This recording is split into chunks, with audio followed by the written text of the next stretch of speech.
At 66, I had spent more than 40 years restoring damaged furniture. I knew the difference between something worn by time and something deliberately broken. My stepdaughter Claire apparently thought I could no longer tell. She placed a white folder beside my dinner plate and said, "Eli has chosen Meadowbrook. They can take him Monday." Across the table, my 31-year-old son stopped arranging his peas into 3 neat rows. "I didn't choose it," he said. Claire smiled as though he had made a harmless mistake. "You told me you wanted more independence." Eli looked at me. "You said Dad was tired of me." That was the moment I understood somebody had been speaking for both of us. But the real shock came the next afternoon when a package intended for Claire arrived at my restoration shop. Inside was an auction catalog proof featuring 19 objects from the Hale family collection. Lot 7 was the walnut cradle my late wife had saved for our grandchildren. The attached consignment form carried my name and a signature I had never written. "My name is Martin Hale. I restore antiques in a converted carriage house outside Dayton, Ohio, and I have never believed that anger is the same thing as strength." That belief was about to be tested. Before I tell you how Claire's plan came apart, tell me in the comments what you would have done first: confronted her immediately, or waited until you knew exactly how far the betrayal went. I met Claire when she was 8 years old. Her mother Laura brought a Victorian dining chair into my first workshop with 1 broken leg and a split seat rail. I was 35, divorced, and convinced I had already failed at the parts of life that mattered most.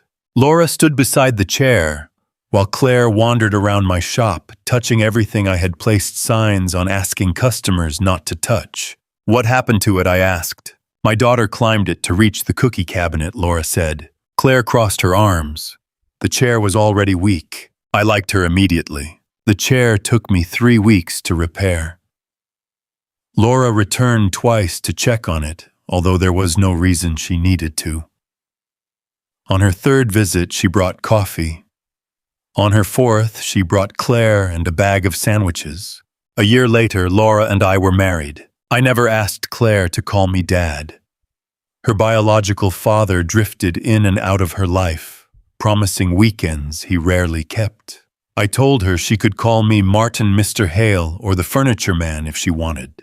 For almost 2 years, she called me Martin. Then one afternoon, I found her sitting on the back step of the workshop, crying, because her father had forgotten her school concert again. I sat beside her without touching her. After a while, she said, "Dad, can we not tell Mom I cried?" It was the first time she called me that. I kept her confidence for exactly 12 minutes, until Laura saw her red eyes and made us both talk. 7 years later, Laura became pregnant with Eli. Claire was 15. She complained about the noise, the lack of bathroom space, and the way every adult in the family suddenly discussed diapers during dinner. But the first time she held her baby brother, she stared at him for almost an hour. Eli was diagnosed as autistic when he was 3. He spoke later than other children and understood the world through patterns, routines, and details most of us overlooked. As a boy, he could identify every hinge in my hardware cabinet by sound. By 10, he could sort a box of mixed screws faster than any apprentice I ever hired. People often spoke around him because he took longer to answer. Claire used to be the one who stopped them. "He heard you," she would say. "Give him a minute." That sentence became almost sacred in our house. It was one of the reasons I could not understand what she was doing now. Laura died 4 years before that dinner after a fast-moving cancer turned our lives into hospital corridors and unfinished conversations. During her last month, she made me promise 3 things. Keep the business small enough that it still felt human. Never let Claire confuse being useful with being loved. And help Eli build a life that belonged to him. The 3rd promise was the hardest. I had always protected Eli, sometimes too much. I drove him everywhere, checked his work twice, answered questions before he had time to answer them himself, and treated every unfamiliar situation as a threat I needed to remove. Laura had warned me about that. You can build railings, she said from her hospital bed. Just don't build a cage. After she died, Eli continued living in the cottage behind the workshop. It had one bedroom, a narrow kitchen, and a porch where he lined up small pots of rosemary by height. He worked 3 mornings a week in my shop.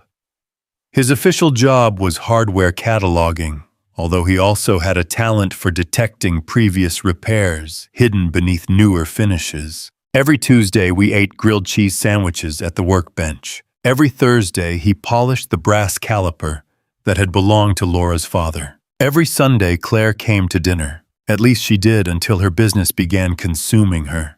Claire owned a home staging company called Clearview Interiors.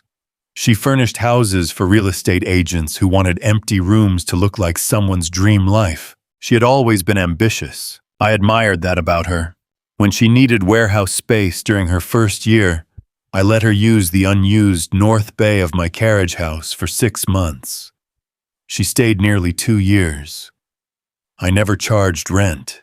When she needed a delivery van, I co-signed the loan. When one of her largest clients paid late, I covered her payroll. I told myself that was what fathers did. Laura would probably have told me I was making it too easy for Claire to confuse rescue with love. About 9 months before the dinner, Claire began helping with Eli's administrative paperwork. The county had changed its online system. I disliked passwords, security codes, and websites that timed out while I was still reading the instructions. Claire offered to handle appointment confirmations and transportation reimbursement forms. I remained Eli's primary support contact. Claire was added as an authorized family contact. At first, the arrangement seemed sensible. She scheduled his dental visit. She helped renew his discounted bus pass. She organized digital copies of his employment records. Then the mail began thinning out. I noticed it but did not treat it as important. More agencies were switching to paperless notices. Claire said everything was stored online. That was the first clue. The second came when Eli stopped asking about the community woodworking class he had been planning to attend. For months, he had talked about the class every Tuesday over grilled cheese. He wanted to learn how to turn bowls on a lathe. He had saved part of each paycheck for the tuition. Then one week, the subject disappeared. When I asked about it, he said Claire said the teacher canceled. I accepted that answer. The third clue was a brass key tag I found beside the studio door. It was stamped with the number 417 and carried the logo of Garrity Auction House. I assumed it belonged to a customer. Antique owners sometimes came directly from auction pickups. I placed it in the lost and found drawer. 3 small clues, 3 chances to ask better questions. I missed all of them. On the Thursday, Claire brought the Meadowbrook folder. She arrived 20 minutes late and spent most of dinner typing on her phone. Eli had made a place card for her, even though we never used place cards.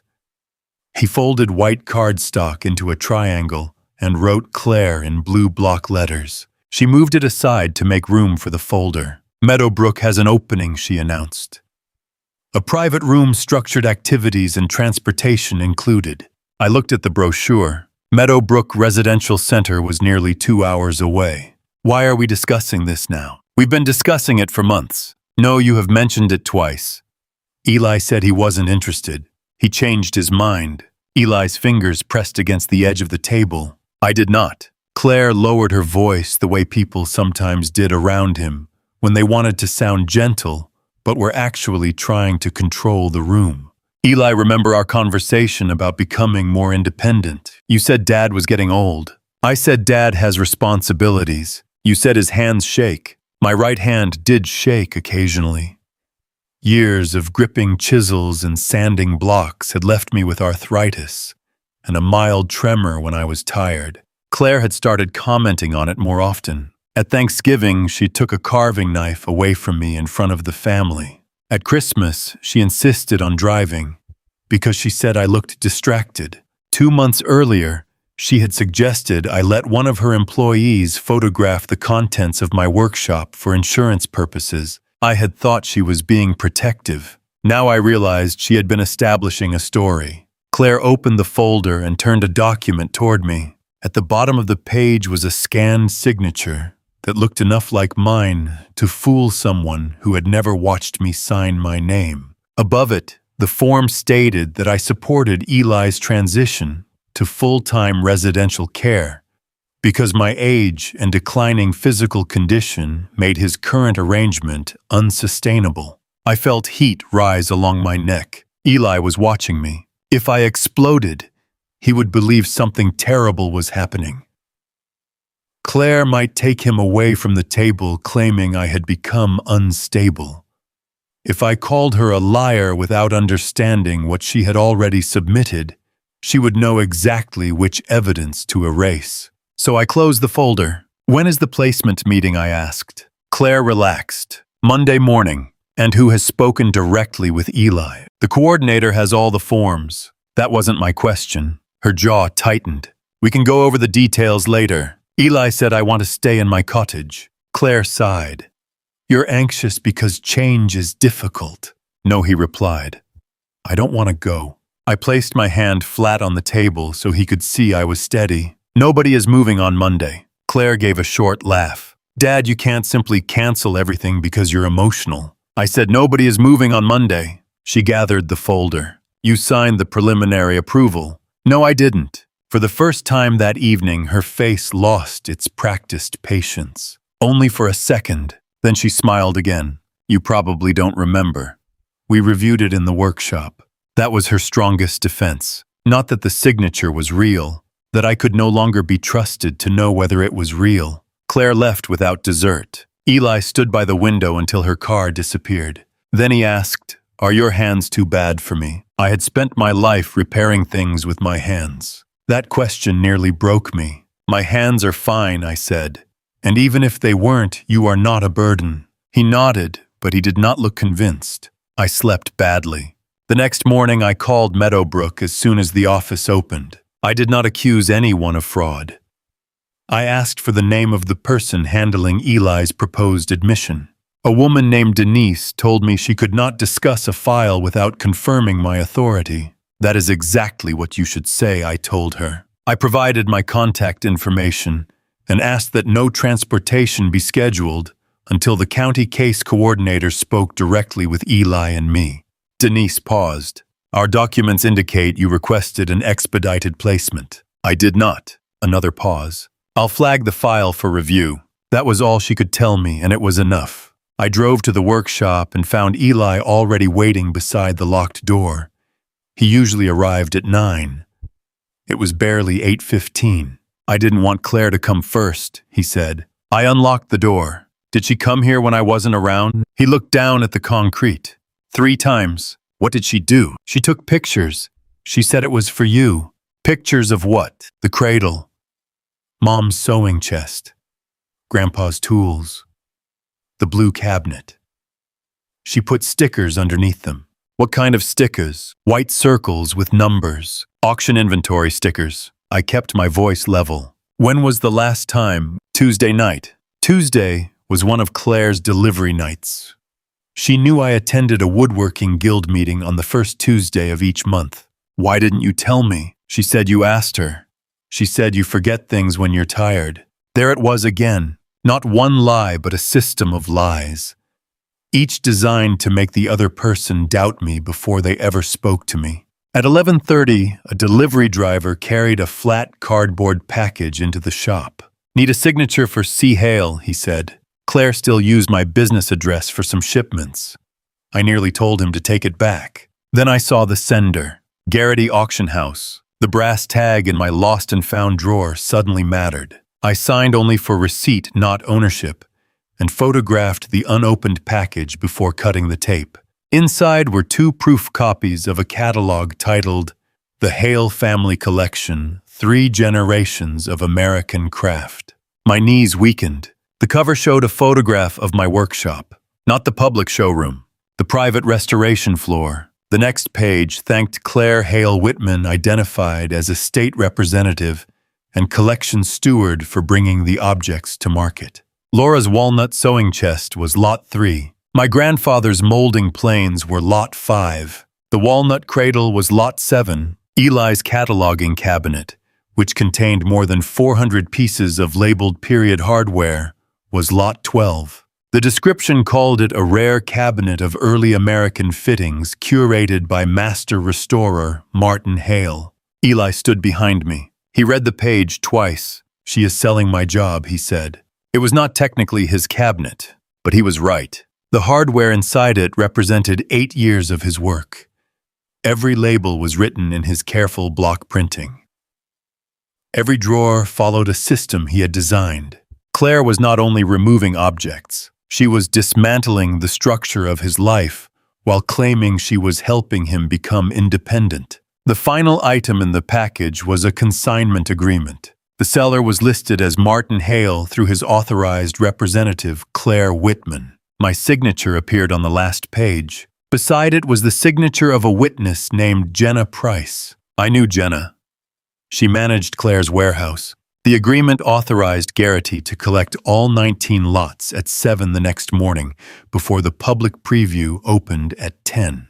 That gave me less than 20 hours. My first impulse was to call Claire. My second was to drive directly to the auction house and demand they tear up the contract. Instead, I called Beth Rowan. Beth had been the registrar at the Montgomery Museum of Decorative Arts for 26 years. I had restored pieces for the museum since the late 1990s. She understood provenance ownership records and auction procedures better than anyone I knew. She arrived 40 minutes later, wearing a red raincoat and carrying 2 empty document boxes. Beth looked through the catalog without speaking. When she reached Lot 7, she removed her glasses. "Does Claire own any of these objects? 2 side chairs belonged to Laura before we married. Everything else is mine, the shop's or Eli's. Did Laura's estate ever include the Cradle? No. I built it before Eli was born, from walnut Laura's father had stored in his barn. I kept the lumber receipt, the build photographs, and the insurance appraisal." Beth looked toward the office. "You keep everything. That habit has annoyed every person who has ever worked for me. Today it may save you." She did not tell me what to do. She made me decide what mattered first. I chose Eli. We called Naomi Patel the county support coordinator, whose name appeared on the Meadowbrook papers. Naomi had never met me. According to her file, Claire had reported that I was refusing home visits, failing to maintain Eli's transportation schedule, and experiencing worsening cognitive problems. None of that was true. "I attempted to reach you twice," Naomi said. "What number did you call?" She read it aloud. It belonged to Claire. "What email address?" Claire's again. My actual number and email had been replaced. Naomi's voice changed. "Mr. Hale, I need to speak with Eli directly." I handed him the phone and moved several feet away. He placed the call on speaker because he disliked holding phones against his ear. Naomi asked whether he wanted to move to Meadowbrook. "No." She asked whether anyone had threatened him. "No." She asked whether anyone had told him what answers to give. Claire said I should say I needed 24-hour supervision because Dad's hands shake. Naomi asked him what support he currently needed. Eli listed it precisely. Help understanding some official letters, transportation to unfamiliar places, assistance during medical appointments, a reminder system for bills. He cooked, cleaned, worked, shopped with a list, and called me if an unexpected problem occurred. Naomi asked, "Do you feel safe where you live?" "Yes." "Do you want your father to continue supporting you?" "Yes, but I want bus training too." I looked at him. That was the first time he had told me. Not Claire, me. I had been so busy protecting his routine that I had not noticed he wanted to expand it. Naomi suspended the placement process pending an independent review.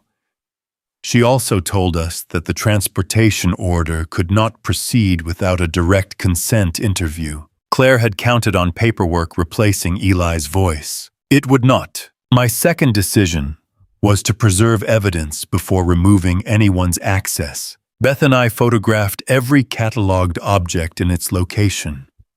We photographed the white numbered stickers underneath them. We copied the workshop's keypad activity report. Each employee and family member had a separate entry code. Claire's code had opened the north door 11 times during the previous 3 months, usually after 8 at night. My code had not been used on those dates. The security camera stored only 30 days of footage, but that was enough. 3 recordings showed Claire and Jenna moving objects into the North Bay, photographing them beneath portable lights and attaching inventory labels. In one video, Claire pointed directly at the hardware cabinet and said something to Jenna. There was no audio, but Jenna opened the drawers while Claire photographed the contents. I saved the recordings in 3 places. Then I changed Claire's access code. My third decision was the hardest. I called Garrity Auction House. The operations director, Malcolm Reed, asked me to email photographs of my identification and the documents I was disputing. 30 minutes later, he called back. We're suspending pickup and public display of the Hale lots, he said. But I need you to understand that Ms. Whitman represented herself as your authorized agent. She isn't. She provided an authorization letter. Send me a copy. I can provide it as part of our internal review. Does it contain my signature? Yes. Then it is also false. Malcolm was careful with his words. Mr. Hale, our consignor calls are recorded for quality and compliance. We will review the intake history. I remembered something Claire had told me months earlier. Auction houses love old men because old men forget what they own. At the time, I thought she was joking. I wondered what she had told Garrity about me. Malcolm asked if I was willing to attend a consignor review meeting at 9 the next morning, 1 hour before the public preview. Will Claire be there? We're asking her to attend. Then I'll be there. I did not tell Claire the pickup had been suspended. Neither did Garrity. The auction house wanted to know whether she would continue acting as if the sale were legitimate. By 4 that afternoon, she did. She called me from the road. I'm coming by tonight to help Eli pack. He isn't moving. We covered this. No, you covered paper with false information. Her silence told me I had moved closer to the truth. Then she tried another tactic. Dad, I know this is frightening. Nobody is saying you've done anything wrong. You told the county I was cognitively impaired. I said you were overwhelmed. You changed my contact information. I updated the file because you never answer unknown numbers. You photographed my shop at night. Another silence. When she spoke again, the kindness was gone. You asked me to inventory the collection. I asked you to photograph 3 insured pieces last February. You said we needed a long-term plan for the business, not an auction. You don't remember half the conversations we have. I leaned against the workbench. That sentence was not an emotional outburst. It was the foundation of her plan. Every disagreement could be explained as forgetfulness. Every objection became evidence of decline. The harder I defended myself, the more agitated she could claim I had become. Come to Garrity at 9 tomorrow, I said. Why? The collection preview. She exhaled slowly. So the package arrived. It did. You opened mail addressed to me. It was delivered to my business and contained an agreement using my identity. Dad, please don't make a scene.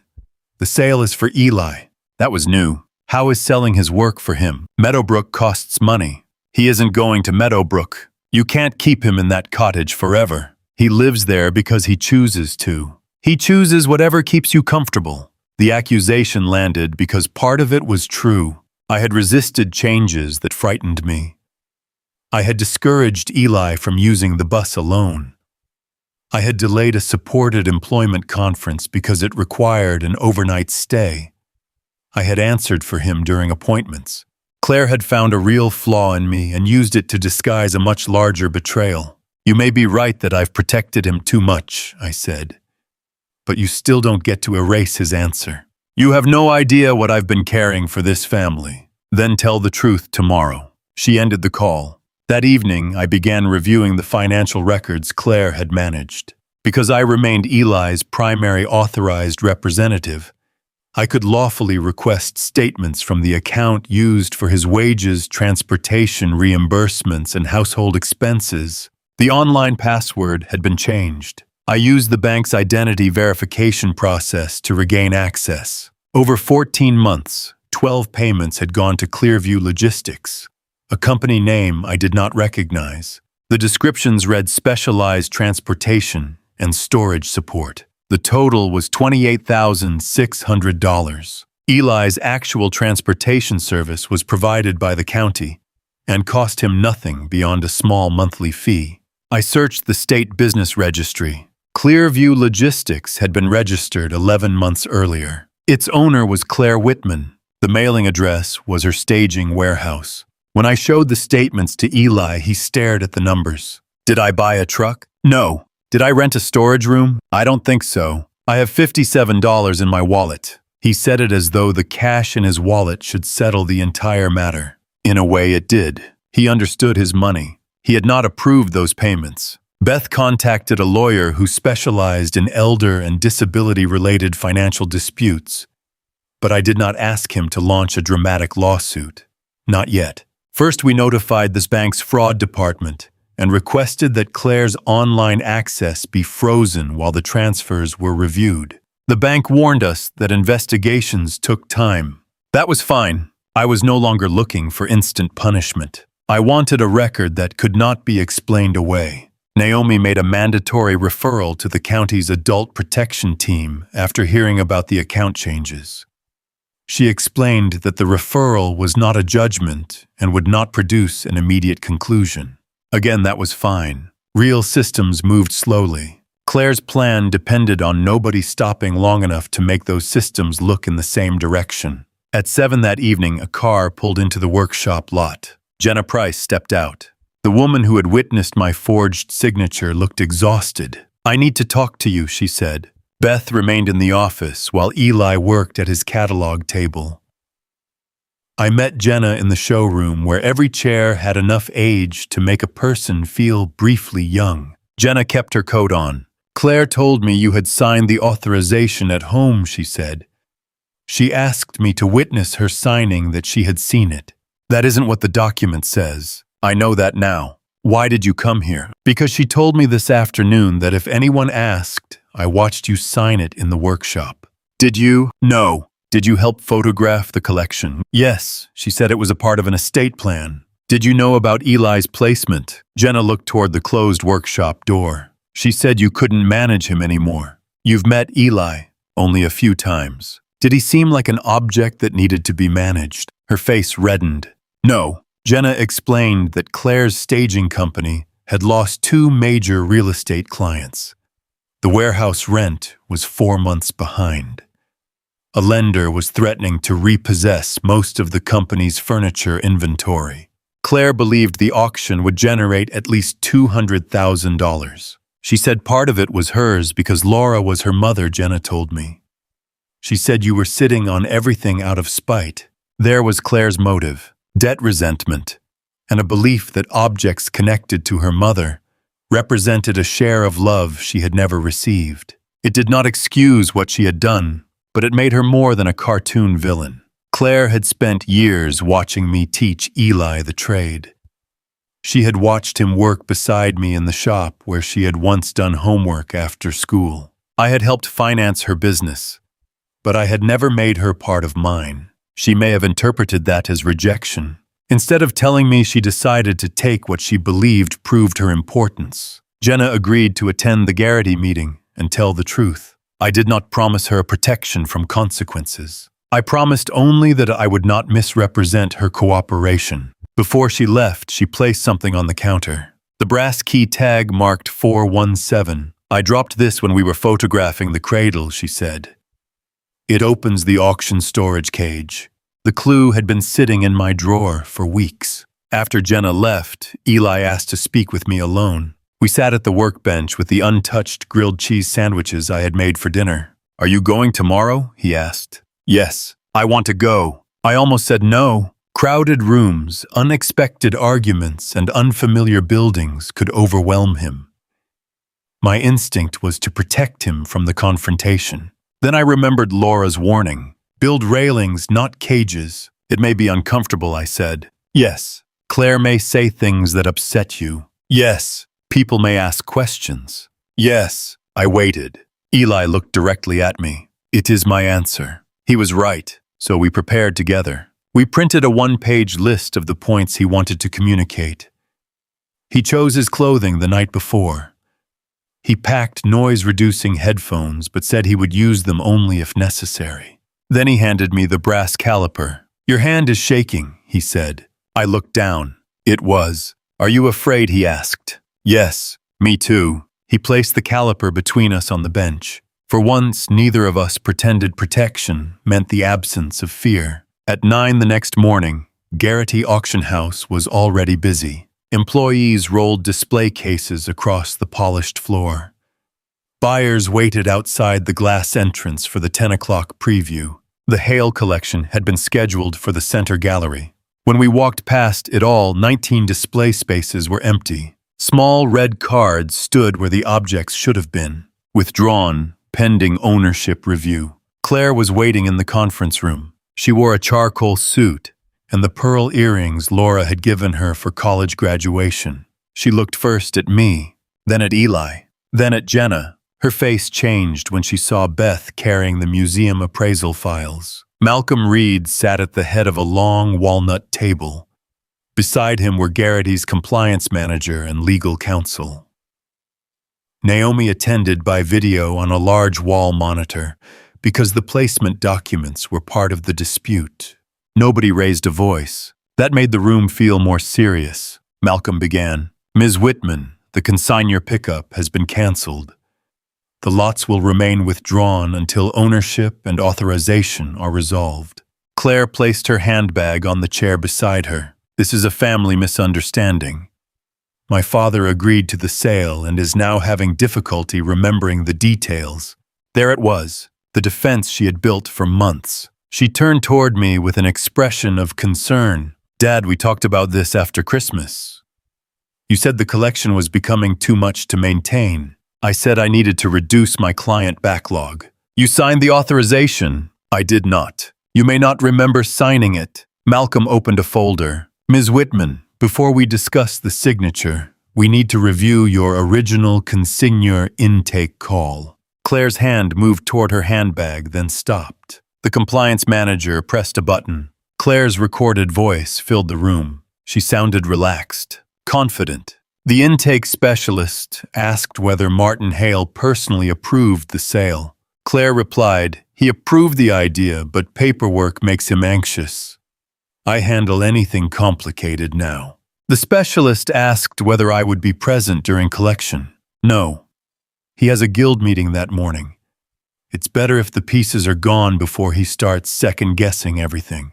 Then came the sentence that ended her strongest excuse. "If he objects later, don't worry.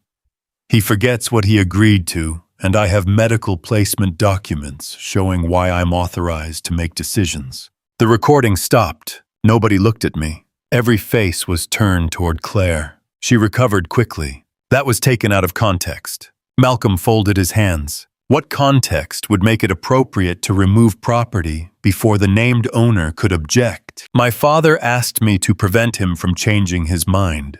Do you have written authority granting you control of his property?" I submitted it. The authorization letter contains the same disputed signature as the consignment agreement. Claire looked at Jenna. "You witnessed it." Jenna's voice was barely above a whisper. "I witnessed your signature. I never saw Martin sign anything." "You told me you had." "No, you told me he had." Claire leaned back. "This is unbelievable." Jenna is protecting herself because she mishandled the forms. Jenna did not argue. She simply repeated, "I did not see him sign." Beth opened the first appraisal file. She explained the ownership history of each disputed piece in language anyone could understand. The walnut cradle had been built by me 2 years before Laura's death and insured under my personal collection schedule. The molding planes had belonged to my grandfather and appeared in probate records from my father's estate. The hardware cabinet had been purchased by Hale Restoration Works and contained inventory documented through years of shop records. 2 chairs had belonged to Laura. Even those had been left to Claire and Eli jointly, not to Claire alone. Beth placed dated photographs on the table. In the earliest picture, Laura stood beside the unfinished cradle, one hand resting on her pregnant stomach. I was younger, thinner, and covered in walnut dust. Claire stared at the photograph. Her expression flickered. For a moment, I saw the 15-year-old girl, who had once complained that the baby was taking over the house. Then the adult returned. Mom wanted me to have part of the collection. She wanted you to have the 2 chairs and her jewelry, I said. You received both. She wanted the family things preserved. You were sending them to auction to pay for Eli's care. Naomi spoke from the monitor. Eli's current support plan is funded. Meadowbrook was not requested by him, his father, or his county coordinator. Claire turned toward the screen. He needs more support than they admit, Naomi answered evenly. That determination cannot be made by altering contact information and answering on his behalf. Claire's eyes moved to Eli. Tell them we discussed independence. Eli opened the paper he had prepared. His hands trembled, but his voice did not. You said Dad was tired of me. You said his hands meant he could not work. You told me Meadowbrook was temporary. You did not tell me it was permanent. It wouldn't have been permanent if you hated it. You told the form I chose it. I was trying to help you. No. The room became very still. Eli continued. You were trying to make me leave before the auction. Claire's mouth opened. Nothing came out. He placed his paper on the table. I want bus training. I want my own support person for letters. I want to work at the shop. I do not want you to answer for me. For years, I had imagined that protecting Eli meant standing in front of him. In that room, my job was to stand beside him and let his words remain his own. Malcolm explained that Garrity was terminating the consignment contract, preserving the intake records, and cooperating with any formal investigation. The auction house would not release the disputed documents to Claire. Naomi confirmed that the Meadowbrook application had been closed. Any future residential decision would require an independent assessment and direct participation from Eli. I told Claire that her keypad access and authority over Eli's accounts had been revoked. The bank's fraud review would determine the source and destination of the payments made to Clearview Logistics. She looked at me as if I had struck her. You froze my company account. No. The bank restricted your access to Eli's funds. Your business account is your responsibility. My employees won't be paid. You used his money. I was going to replace it after the auction. That means you knew it wasn't yours. Her eyes filled with tears. You gave him everything. I looked at Eli, then back at her. That isn't true. You gave him the shop. Your time. Mom's last years. Every conversation became about routines, appointments, and what Eli needed. I had to become successful just to be visible. The words hurt because they contained a truth I had avoided. After Laura became ill, Claire was the capable child. The one who drove herself home, handled her own problems, and told everyone she was fine. I had mistaken her competence for immunity. But pain did not transform theft into love. I should have seen you better, I said. Claire wiped her face. So you admit it. I admit I failed to ask what you needed. I do not admit that gave you permission to forge my name, use your brother's money, or take away his home. I was protecting what Mom built. You were selling it. You always choose him. No. Today I am choosing the truth. She looked toward the empty center gallery through the conference room window. Outside, buyers were entering the building. Some paused to read the red withdrawal cards. Claire had expected the room to display everything she believed she deserved. Instead, the absence of those objects exposed her plan more clearly than any shouting match could have. She reached for her handbag. Malcolm stopped her before she stood. Ms. Whitman, you will need to leave the storage key and any auction property with us. Jenna placed the brass tag on the table. Claire stared at it. That small piece of metal had once represented access. Now it was proof that access had ended. She removed another key from her bag and set it beside Jenna's. Then she walked out without looking at us. There was no instant arrest, no dramatic judge waiting in another room, no single document that repaired everything before lunch. Real consequences came more slowly. The adult protection investigation lasted nearly 4 months. The bank determined that $26,400 of Eli's funds had been transferred without adequate authorization. 2 additional payments had been stopped before clearing. Claire entered a civil repayment agreement.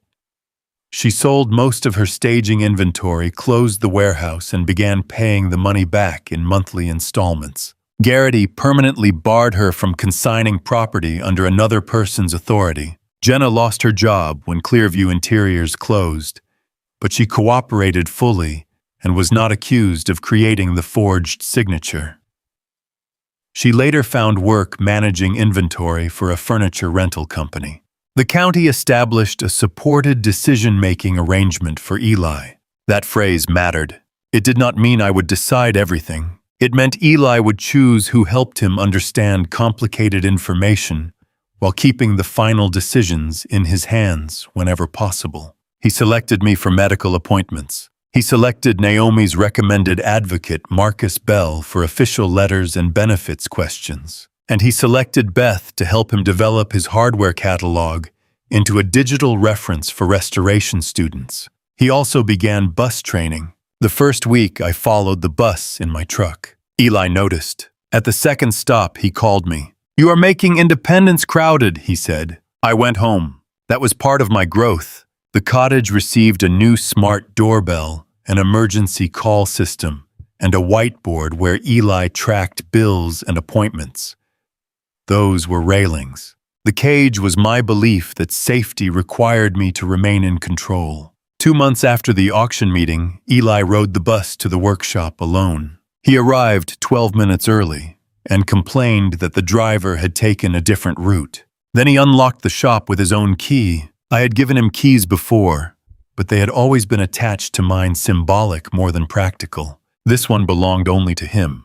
Claire did not speak to us for nearly 6 months. I wrote her one letter. I did not excuse what she had done. I did not threaten her or demand an apology. I told her I loved the girl who once blamed a broken chair for collapsing beneath her. I also told her that loving someone did not require placing them close enough to cause the same harm again. Any future relationship would require honesty, repayment, and respect for Eli's decisions. She replied with 3 sentences. She said she was angry. She said she was ashamed. And she said she was not ready to ask for forgiveness, without secretly expecting it to erase the consequences. That was the most honest thing she had said in a long time. We began meeting with the family therapist several months later. Not every week, not always successfully. Claire still believed I had favored Eli. I still believed she had hidden behind competence, instead of admitting she felt abandoned. Eli attended only when the conversation involved him. He refused to become the family's evidence excuse or referee. That boundary was healthier than anything Claire or I had taught him. The walnut cradle returned to its place near the workshop office. I removed the auction sticker but kept it in the provenance file. Erasing evidence of damage is not the same as restoring something. One Tuesday, I found Eli examining a loose fox-shaped peg near the headboard. "It needs replacing," he said. "I can do it." He looked at my hand. The tremor was visible that morning. Then he looked back at the cradle. "I can do it." My instinct was to give instructions. Use the straight-grained walnut. Measure twice. Cut the shoulder slightly proud. Test the fit before applying glue. Instead, I handed him his grandfather's brass caliper. Eli selected the wood, measured the opening, and shaped the replacement peg at the small bench beside mine. It took him most of the afternoon. The first attempt was too narrow. He threw it away and started again. The second fit perfectly.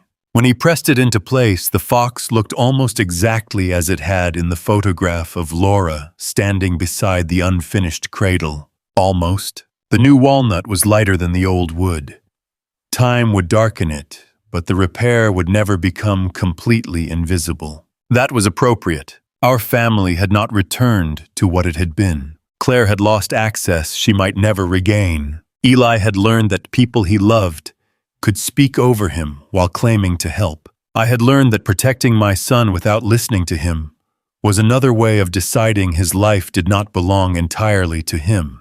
But the cradle remained standing, not because nobody had tried to take it apart, because when the damage was finally exposed, we stopped pretending love alone would repair it. Eli placed the caliper in its case and closed the lid. Then he used his own key to lock the workshop for the night. I kept the cradle, but I gave my son the key. If this story stayed with you, subscribe and share it with someone who believes justice can be firm without becoming cruel.